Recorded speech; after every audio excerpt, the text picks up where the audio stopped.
As A RCB fan CSK versus KKR match ನೋಡಿದ ಮೇಲೆ serious ಮನಸ್ಸು ತುಂಬಾ ಬೇಜಾರಾಗುತ್ತೆ.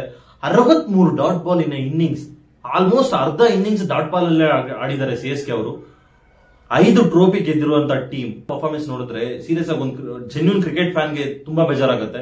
ಯಾವ ತರ ಇದೆ ಟೀಮು, ಅಟ್ಲೀಸ್ಟ್ ಒಂದು ಸಿಂಗಲ್ ಗೆ ಒಂದು 6 ಹೊಡೆಯಕ್ಕೆ ಕಷ್ಟ ಪಡ್ತಿದ್ದಾರೆ. ಅದು ಏನ್ ನಡೀತಿದೆ CS ಬೂಟ್ ಕ್ಯಾಂಪ್ ಅಲ್ಲಿ ಅಂತ ನನಗಂತೂ ಅರ್ಥ ಆಗ್ತಿಲ್ಲ. ಅಂಡ್ ಮೈನ್ ಥಿಂಗ್ ಬಂದ್ಬಿಟ್ಟು ರುತುರಾಜ್ ಗೈಕ್ವಾಡ್ MS ಧೋನಿ ಅವ್ರನ್ನ ಅನ್ಫಾಲೋ ಮಾಡಿದ್ದಾರೆ. ಅವರು ಒಂದು ಬ್ರದರ್ ತರ ಟ್ರೀಟ್ ಮಾಡ್ತಾ ಇದ್ರು ಧೋನಿನ ಅಂತ, ಅವ್ರು ಧೋನಿನ ಅವ್ರು ಅನ್ಫಾಲೋ ಮಾಡಿದ್ದಾರೆ ಅಂದ್ರೆ ಸಮಥಿಂಗ್ ಏನೋ ನಡೀತಿದೆ ಅಂತಾನೆ ಅರ್ಥ. And one more thing, Chennai ಅವರು ಆಲ್ಮೋಸ್ಟ್ ಒಂದು 4-5 ಮ್ಯಾಚ್ ಸೋತಿದ ತಕ್ಷಣನೇ ರುತುರಾಜ್ ಗೈಕ್ವಾಡ್ ಇಂಜುರಿ ಅಂತ ಹೇಳ್ಬಿಟ್ಟು ರುತುರಾಜ್ ಗೈಕ್ವಾಡ್ ನ ಕಂಪ್ಲೀಟ್ ಸೀರೀಸ್ ಇಂದ ರೂಲ್ಡ್ ಔಟ್ ಮಾಡ್ತಾರೆ. ಇದೇ ರುತುರಾಜ್ ಗೈಕ್ವಾಡ್ ಒಂದಲ್ಲ ತುಂಬಾ ಇಂಜುರೀಸ್ ಆದಾಗೂ ಕೂಡ ಚೆನ್ನೈಗೋಸ್ಕರ ಎಷ್ಟೋ ಮ್ಯಾಚ್ ಗಳನ್ನ ಆಡಿದ್ದಾರೆ. ಚೆನ್ನೈ ಮ್ಯಾನೇಜ್ಮೆಂಟ್ ರುತುರಾಜ್ ಗೈಕ್ವಾಡ್ ಮೇಲೆ ಒಂದ್ ಸ್ವಲ್ಪ ನಂಬಿಕೆ ಅನ್ನೋದು ಇಡಬೇಕಾಗಿತ್ತು ಅಂತ ನನಗೆ ಜೆನ್ಯೂನ್ ಆಗಿ ಅನ್ಸುತ್ತೆ. ಬಿಕಾಸ್ ಆಸ್ ಎ ಕ್ಯಾಪ್ಟನ್ ಆಗಿ ಇಲ್ಲ ಒಂದು ಪ್ಲೇಯರ್ಗೆ ಇನ್ನು ಆಲ್ಮೋಸ್ಟ್ 18 ಸೀಸನ್ಸ್ ಕೂಡ ಒಳ್ಳೆ ಸೀಸನ್ ಇರಲ್ಲ, ಅದ್ರಲ್ಲಿ 1-2 ಡಲ್ ಸೀಸನ್ ಇರುತ್ತೆ. ನೀನು ಆ ಟೈಮ್ ಅಲ್ಲಿ ನಿನ್ನ ಪ್ಲೇಯರ್ಸ್ ನ ನೀನು ಬ್ಯಾಕಪ್ ಮಾಡಿಲ್ಲ ಅಂತ ಹೇಳಿದ್ರೆ ನಿಜ ಅದು ಸೀರಿಯಸ್ ಆಗಿ ಇಂಪ್ಯಾಕ್ಟ್ ಆಗೋದಂತ ಮುಂದಿನದಲ್ಲಿ ನೋಡ್ಬೇಕಾಗತ್ತೆ. ಅಂಡ್ ಒನ್ ಮೋರ್ ಥಿಂಗ್, ಮೊನ್ನೆ ಡೇವಿಡ್ ಕಾನ್ವೆ ಅವರು ಲೈಕ್ ಆಡ್ತಿದ್ರು ಗುರು, ಪ್ರತಿ ಬಾಲು 6 ಹೊಡೆಯಕ್ಕಾಗಲ್ಲ, 6-4 ಹೊಡೆಯಕ್ಕಾಗಲ್ಲ ಅಂತ ಡೇವಿಡ್ ಕಾನ್ವೆ ಅವ್ರನ್ನ ಆಲ್ಮೋಸ್ಟ್ CSA 2023 and 22 ಅಲ್ಲಿ ಆ ರೇಂಜ್ ಅಲ್ಲಿ ಪರ್ಫಾರ್ಮ್ ಮಾಡಬೇಕು ಅಂತ ಹೇಳಿದ್ರೆ ಡೇವಿಡ್ ಕಾನ್ವೆ ಮೇನ್ ಇಂಪಾರ್ಟೆಂಟ್ ಅಂತ. ಡೇವಿಡ್ ಕಾನ್ವೆನ ನೀವು ಸೆಲ್ಫ್ ಔಟ್ ಕೊಟ್ಬಿಟ್ರಿ, ರಿಟೈರ್ಮೆಂಟ್ ಔಟ್ ಕೊಟ್ರೆ ಅದು ಯಾವ ತರ ಏನ್ ನಡೀತಿದೆ CS ಬೂಟ್ ಕ್ಯಾಂಪ್ ಅಲ್ಲಿ.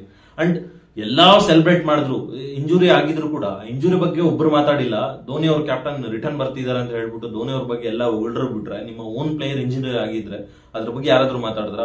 ಏನಾಯ್ತು ಈಗ? ಧೋನಿ ಅವರೇ ಬಂದ್ರು ಕ್ಯಾಪ್ಟನ್ಶಿಪ್ ಆಗಿ, ಧೋನಿ ಅವರೇ ಲೀಡ್ ಮಾಡಿದ್ರು. ರುತುರಾಜ್ ಗೈಕ್ವಾಡ್ ಇದ್ದಾಗ ಅಟ್ಲೀಸ್ಟ್ 150-160 ಆರಾಮಾಗಿ ಹೋಗ್ತಾ ಇತ್ತು. ಧೋನಿ ಅವ್ರು ಬಂದ್ಮೇಲೆ 103ಗೆ ಆಲ್ ಔಟ್ ಆದ್ರಲ್ಲ.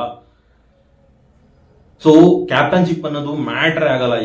ನನ್ CSK ಅಂತ ಹೇಳ್ತಿಲ್ಲ, CSK ಆಗಿರ್ಬೋದು, RCB ಆಗಿರ್ಬೋದು, ಯಾವುದೇ ಆಗಿರ್ಬೋದು, ಫೀಲ್ಡಿಂಗ್ ಅನ್ನೋದು ಇಂಪಾರ್ಟೆಂಟ್ ಆಗುತ್ತೆ. ಬ್ಯಾಟಿಂಗ್ ಒಂದು ಟೀಮ್ ಕಂಪ್ಲೀಟ್ ಆಗಿ ಪರ್ಫಾರ್ಮೆನ್ಸ್ ಮಾಡಿದ್ರೆ ಮಾತ್ರ ಒಂದು ವಿನ್ ಅನ್ನೋದು ಬರುತ್ತೆ. ಎಕ್ಸಾಂಪಲ್ ಆಗಿ RCB ಮ್ಯಾಚ್ ತಗೊಳ್ಳಿ, ಬಟ್ ಇದರ ಅವರು ಒಂದು ಕ್ಯಾಚ್ ಮಿಸ್ ಮಾಡಿದ್ದಕ್ಕೆ KL ರಾಹುಲ್ ನ catch complete match KL Rahul ತಗೊಂಡೋಗ್ಬಿಟ್ಟ. ಇದೇ ತರನೇ CSK one of the greatest fielding team ಅಂತ ಹೇಳ್ಬೋದು. ಆ ತರ ಫೀಲ್ಡಿಂಗ್ ಟೀಮ್ ಇದ್ದಿದ್ರು ಕ್ಯಾಚ್ ಡ್ರಾಪ್ಸ್ ನೋಡ್ತಿದ್ರೆ ಸೀರಿಯಸ್ಲಿ ಬೇಜಾರಾಗುತ್ತೆ.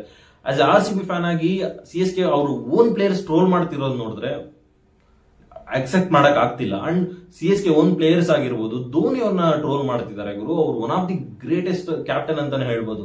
ಎಸ್, ಪ್ರತಿಯೊಬ್ಬರಿಗೂ ಒಂದು ಟೀಮ್ಗೆ ಇವಾಗ ಡಲ್ ಸೀಸನ್ ಅಂತ ಹೇಳ್ಬೋದು. ಈ ಸೀಸನ್ ಅಲ್ಲಿ ನೀವು ನಿಮ್ಮ ಫ್ಯಾನ್ಸ್ ಗೆ ಸಪೋರ್ಟ್ ಮಾಡಿಲ್ಲ, ಇಲ್ಲ ನಿಮ್ಮ ಸ್ವಂತ ಟೀಮ್ ಸಪೋರ್ಟ್ ಮಾಡಿಲ್ಲ ಅಂತ ಹೇಳಿದ್ರೆ ನಿಮ್ಗೆ ನೀವೇ ಮಾಡ್ಕೊಳ್ತಿರೋ ದ್ರೋಹ ಇದು. ಜಸ್ಟ್ ಪ್ರೌಡ್ ಆಗಿ ಹೇಳ್ತಿದ್ದೀನಿ, ಆ ಟೀಮ್ ನ ನೋಡ್ಬಿಟ್ಟು ಕಲ್ತ್ಕೊಳ್ಳಿ, ಯಾವ ತರ ಅವರ ಟೀಮ್ ನ ಬ್ಯಾಕಪ್ ಮಾಡಬೇಕು, ಯಾವ ತರ ಅವ್ರ ಪ್ಲೇಯರ್ಸ್ ನ ಬ್ಯಾಕಪ್ ಮಾಡಬೇಕು ಅಂತ ಹೇಳ್ಬಿಟ್ಟು ಇಷ್ಟ ಹೇಳಕ್ ಇಷ್ಟಪಡ್ತೀನಿ. Thank you so much, bye.